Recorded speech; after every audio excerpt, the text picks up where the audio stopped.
Welcome to the Uninvited Voice podcast, where those uninterested in the cookout gather.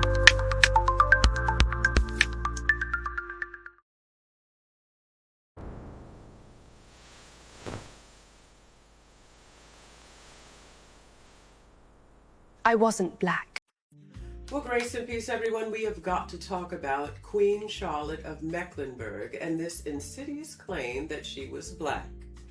Every few years, the internet rediscovers this claim that Queen Charlotte of Britain was black. But when you actually look at the genealogy and do a little bit of math, the claim becomes a lot less dramatic. Let's get into it. The story usually starts with Queen Charlotte, the wife of King George III in the late 1700s. Some historians have traced one of her ancestral lines back. 300 years before she was born, they claim that she descends from a Portuguese noblewoman named Margarita de Castro and Sousa. That's indisputable. The argument is that in this Portuguese family, they may have been descended from a medieval Iberian nobility that intermarried with a North African population that was living in Spain or Portugal. That would have been the Almoravids. That sounds intriguing until you look at the generational distance.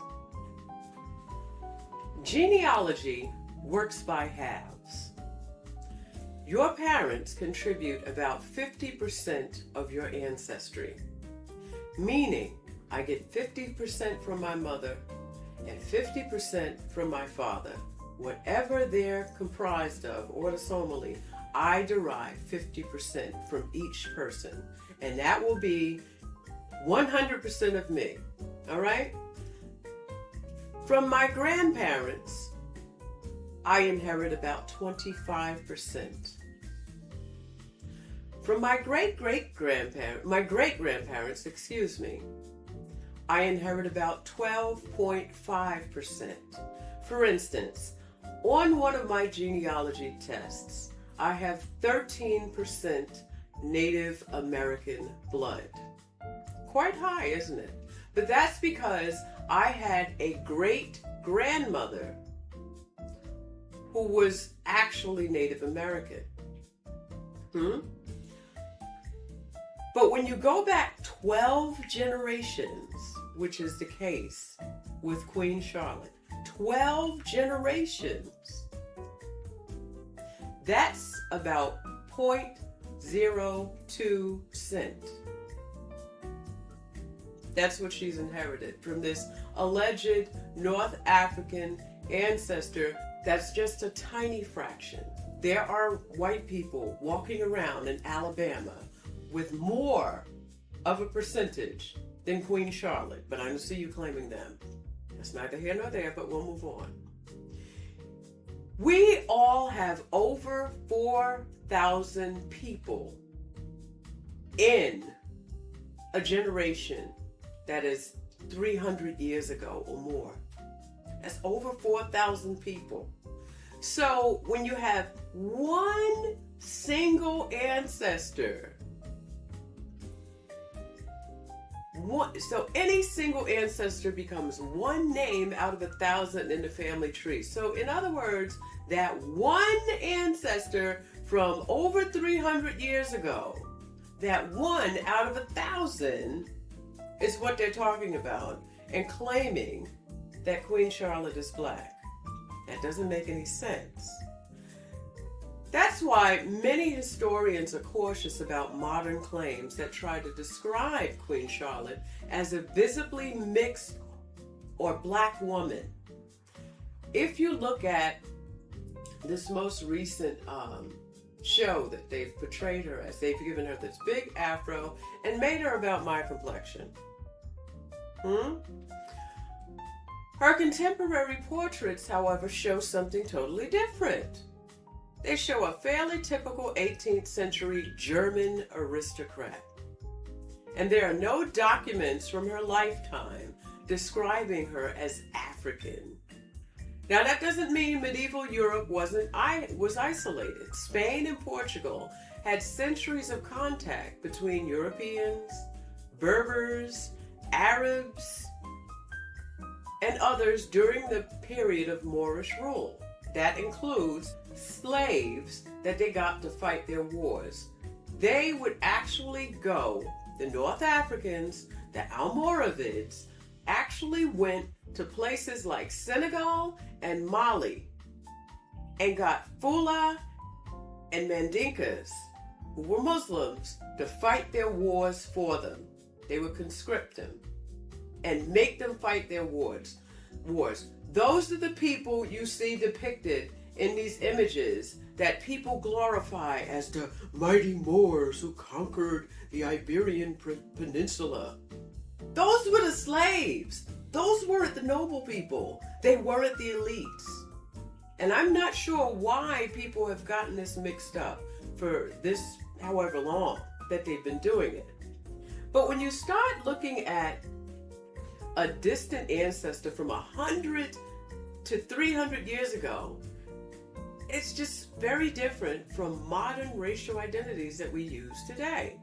So I would really appreciate it if people would actually delve into reality and history. We have this thing in our country that's been bandied about all over the world concerning 1/8 of a drop of black blood making you black. Now, when you see some of these people who may be 65% white and they're biracial, multiracial actually, because they're clearly not biracial if they're 65% black. But you have many of them now in our communities. And sometimes they walk into black sections and black spaces and they're not necessarily received as black people. They're not even recognized. So to take this queen from many years ago and attach her to a possible ancestor, one possible ancestor out of 1,000, who lived in the Iberian Peninsula, who may have been Arab mixed with North African, for all we know, and try to claim her as black, I think that's absolutely preposterous. It's ridiculous. There are so many great people that you could claim, but it almost borders on desperation to run around cherry picking people from history and trying to place them under your umbrella in order to present yourself as worthy of recognition. And if you don't have any recognition in your particular ancestry, well, by golly, start making it. Start doing it yourselves.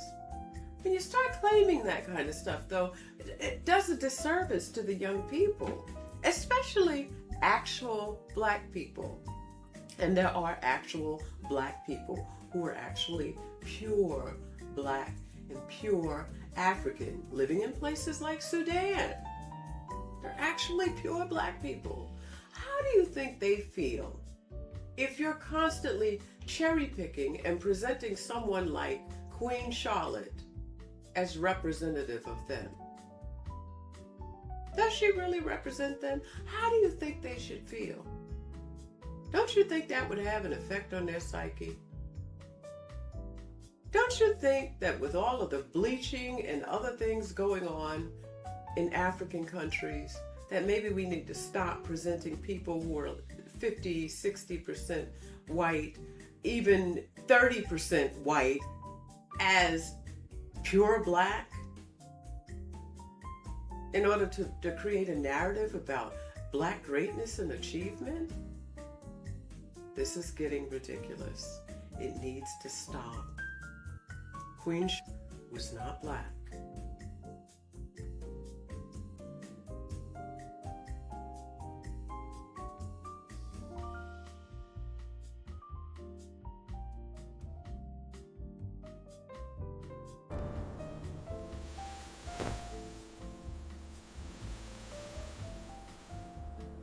I wasn't black.